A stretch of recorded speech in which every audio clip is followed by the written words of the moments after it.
ચલો બાળકો વાર્તા કહું, દોડતા દોડતા આવો સૌ. વિશ્વકોશ આપે છે તમને જ્ઞાનની સાથે ગમ્મત બહુ. ચલો બાળકો વાર્તા કહું, દોડતા દોડતા આવો સૌ. વિશ્વકોશ આપે છે તમને જ્ઞાનની સાથે ગમ્મત બહુ. બાળ કિશોર કેન્દ્રના સ્વપ્ન ધીરુબેન પટેલના સૌ. બાળ કિશોર કેન્દ્રના સ્વપ્ન ધીરુબેન પટેલના સૌ. ચલો બાળકો વાર્તા કહું, દોડતા દોડતા આવો સૌ. વિશ્વકોશ આપે છે તમને જ્ઞાનની સાથે ગમ્મત બહુ. ગુડ મોર્નિંગ બાળ મિત્રો. આજની વાર્તાનું નામ છે વિદ્યાનું અભિમાન કરે નુકસાન. 4 ભાઈઓ હતા. આ 4 ભાઈઓ વિદ્યા મેળવવા માટે ભણવા માટે ગુરુના આશ્રમમાં કાશીમાં ગયા અને 4 ભાઈઓ ગુરુની પાસે રહી અને ભણવા લાગ્યા. હવે આ 4 ભાઈઓમાંથી પહેલા 3 ભાઈ ભણવામાં ખૂબ હોશિયાર હતા. ગુરુજી જે શીખવાડે એ લોકો તરત ગ્રહણ કરી લેતા હતા, એમને બધું આવડી જતું હતું.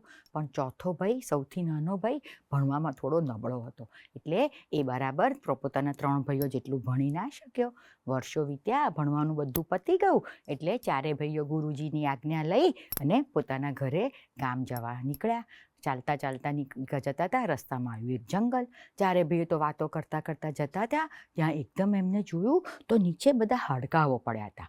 4 ભાઈઓ વિચારવા લાગ્યા કે આ હાડકાં કોના હશે? એટલે પેલો મોટો ભાઈ તરત બોલ્યો કે અરે હું મારા વિદ્યાના બળ પ્રયોગથી હમણાં જ આ બધા હાડકાને જોડીને એનું હાડપિંજર બનાવી દઉં. એમ બોલી અને કોઈનું સાંભળ્યા કર્યા વગર મોટા ભાઈએ તો એકદમ અભિમાનથી મંત્ર બોલવાનું શરૂ કરી દીધું. આકાશ સામે જોઈને મંત્ર બોલવા લાગ્યો અને ધીરે ધીરે કરતા તો બધા આજુબાજુ વેર વિખેર પડાયેલા હાડકાઓ સાથે સાથે આવીને જોડાવા લાગ્યા અને જોતામાં તો એમાંથી હાડપિંજર પણ બની ગયું. બધા ભાઈઓ તો જોતા રહી ગયા. એટલે પછી પેલો બીજો ભાઈ કહે, અરે મોટા ભાઈ, તમે આ હાડપિંજર તો બનાવ્યું, પણ આ હાડપિંજર છે કોનું એ તો ખબર જ નથી પડતી. હવે તમે રહેવા દો, હવે હું મારી વિદ્યાનો પ્રયોગ કરું.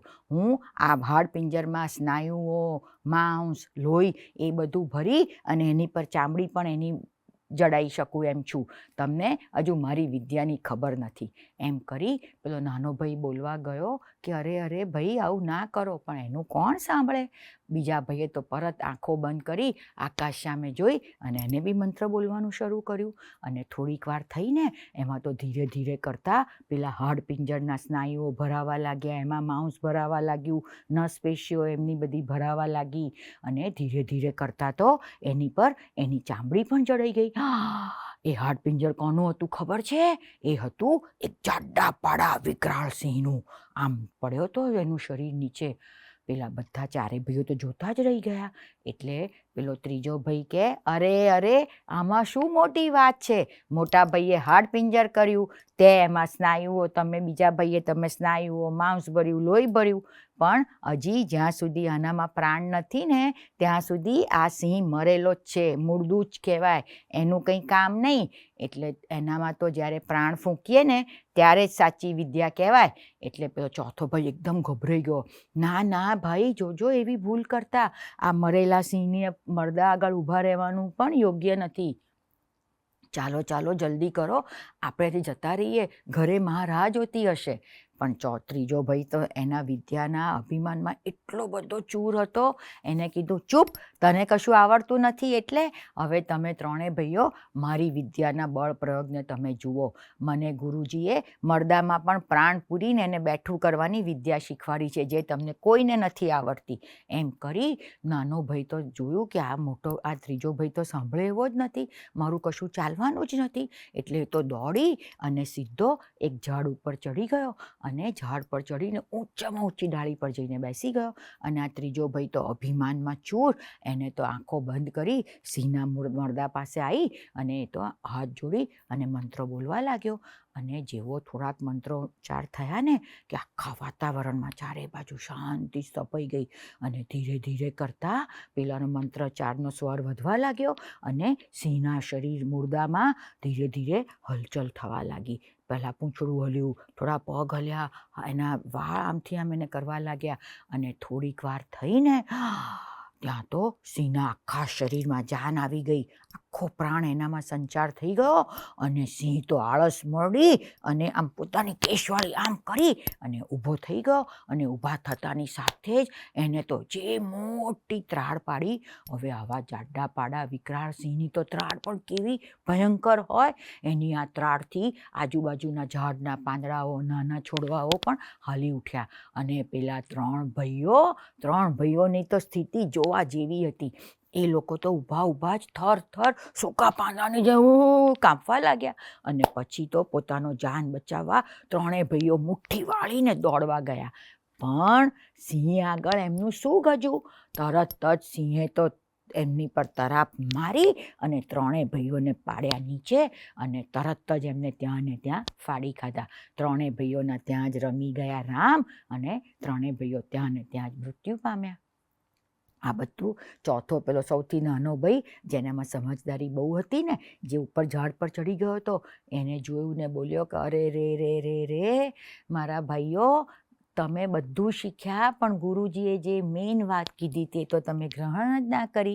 ગુરુજી હંમેશા કહેતા હતા કે ક્યારેય તમને મળેલી વિદ્યાનું અભિમાન ના કરવું જોઈએ.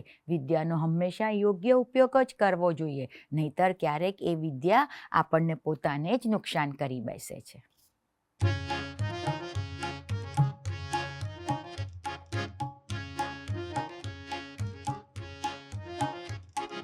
પંડિત ચાલ્યા જાય છે, પંડિત ચાલ્યા જાય છે, પંડિત ચાલ્યા જાય છે, પંડિત ચાલ્યા જાય છે.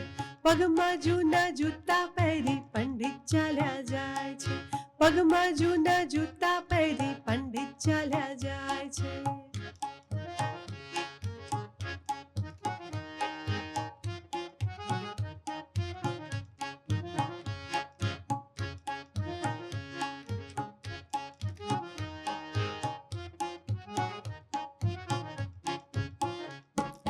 આંબા ઉપર કેરી દેખી પંડિત જોવા જાય છે, આંબા ઉપર કેરી દેખી પંડિત જોવા જાય છે.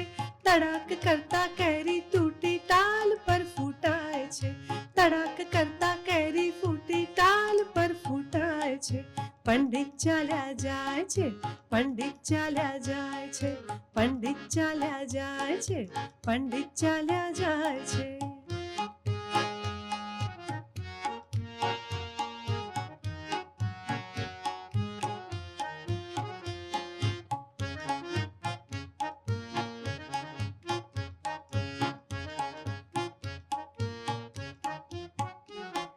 ખિસ્સામાંથી ડબ્બી કાઢી છીકણી સુવા જાય છે, ખિસ્સામાંથી ડબ્બી કાઢી છીકણી સુવા જાય છે. હાકછી કરતા કરતા ચોટી ફરફર થાય છે, હાકછી કરતા કરતા ચોટી ફરફર થાય છે. પંડિત ચાલ્યા જાય છે, પંડિત ચાલ્યા જાય છે, પંડિત ચાલ્યા જાય છે, પંડિત ચાલ્યા જાય છે.